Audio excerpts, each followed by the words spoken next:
Hello, my name is Jessica Nair. I use she, her pronouns, and I serve as the Assistant Vice President for Community and Belonging at San Diego State University. And I'm also the parent of a 3-year-old child. And a lot of my career has been focused on sexual violence work.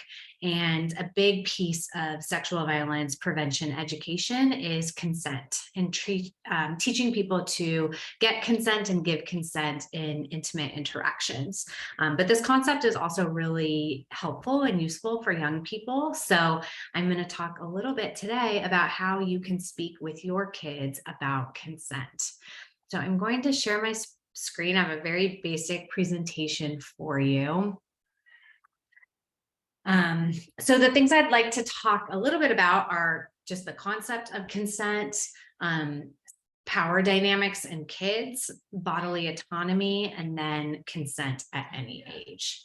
So consent is a fairly simple topic. It's a fancy word for getting permission. And I think most parents are already doing some kind of consent work with their kids, right? Maybe if they're learning to share, you instruct your child to ask their friend if they can use the truck or the doll or the crayon before they take it. Maybe if they are going to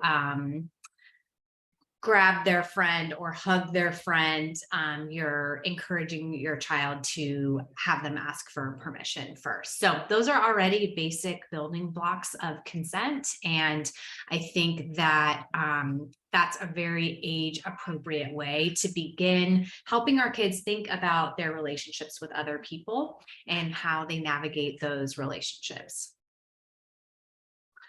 So an important part of consent is this concept of bodily autonomy. So we can't give consent or ask for consent if we are not in charge of our own bodies.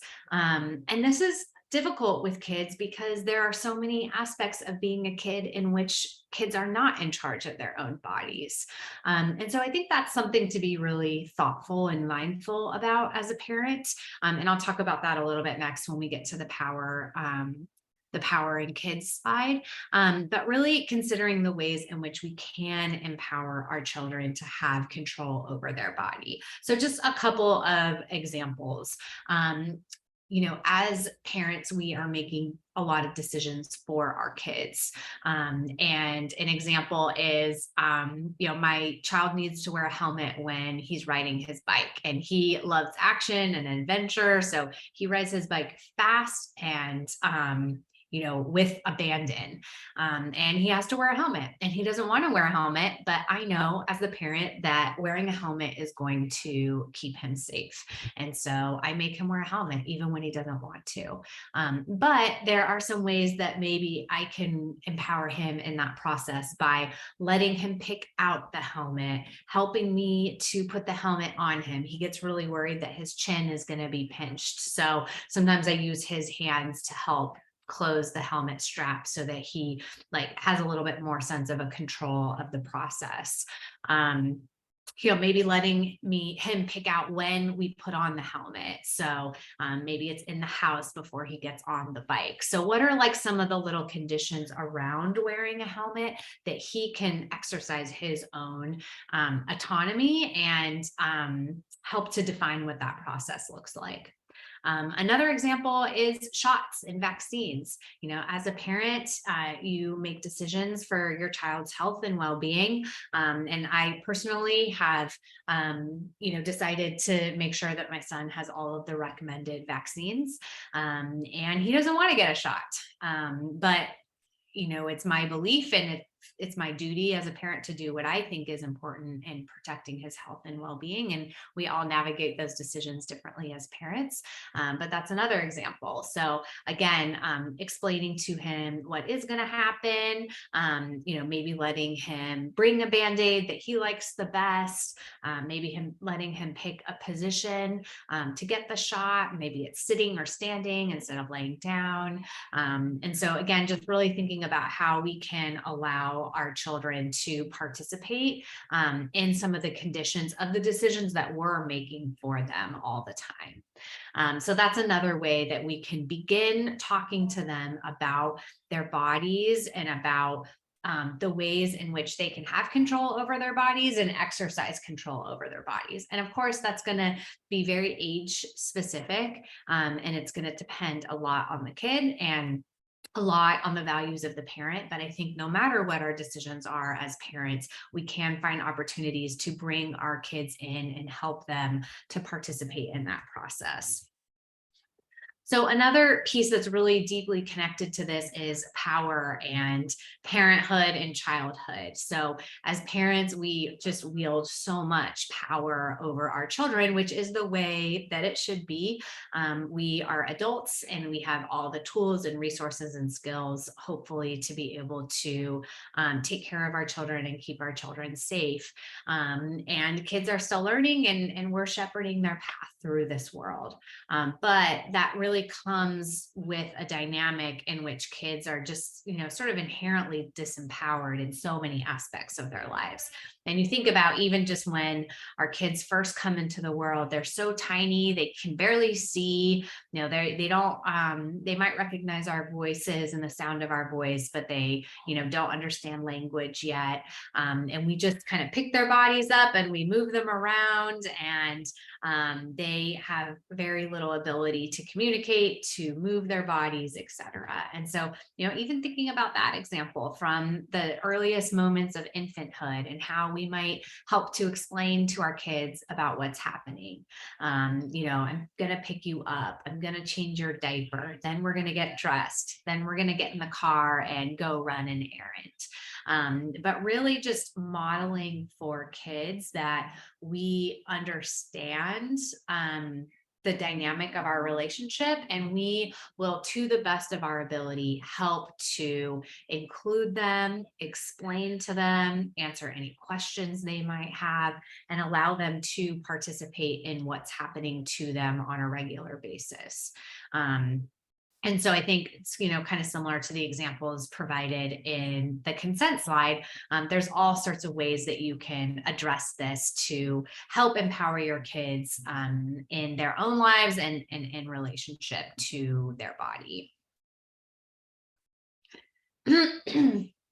The last piece is just really thinking about consent at every age, and where are the spaces where you can allow for some choice in your children's lives, supporting their decision to do things or to not do things with their bodies, and that could be hugging and touching other people in different ways. That could be how we get our children dressed or how we change their diaper. Maybe our kids really like to stand up to have their diaper changed versus laying down, or maybe they want to put their shirt on by themselves and they need help with their pants, or they don't like certain types of materials or certain types of clothes. And really, to the degree that we're being able to support that and respect that, right? Again, we have so much ability to make choices, and we do it all the time throughout the day. So where are some of the places where we can really support our kids' decisions about their own bodies? And that models that for them at such a young age, the key skills that will be important in creating respectful relationships as they grow up. Maybe you had the experience where your kids started doing something that you never even taught them or asked them to do. I, for example, thought my son was way too early to sort of understand please and thank you. I never was like, reminding him to say please and thank you, but I just always said please and thank you to him because it's just ingrained in my behavior. And if he would hand me something, I'd say thank you, and then I'd say, can you please, take your feet off the table, or things like that. And then all of a sudden he just started using please and thank you all of the time because he watched me do it and heard me do it. there are plenty of things that I get wrong too in parenting. So you're getting the reel right now, just for the purposes of this presentation. But I think that's a great example of how our kids will watch how we interact with them, and they'll watch how we interact with the people around us, and they will model that. So consent is also a part of that process. You're teaching them that you respect them as a person, and you're teaching them to respect those around them, and that will continue, I think, as a value as they grow through their lives and enter into more respectful and intimate relationships as they get older. So those are some of the key things that I wanted to share. I think I want to share a resource. This book, it's new. It's a kind of a graphic novel style. It's called You Know Sex. It's a very gender inclusive resource. It's called Bodies, Gender, Puberty, and Other Things.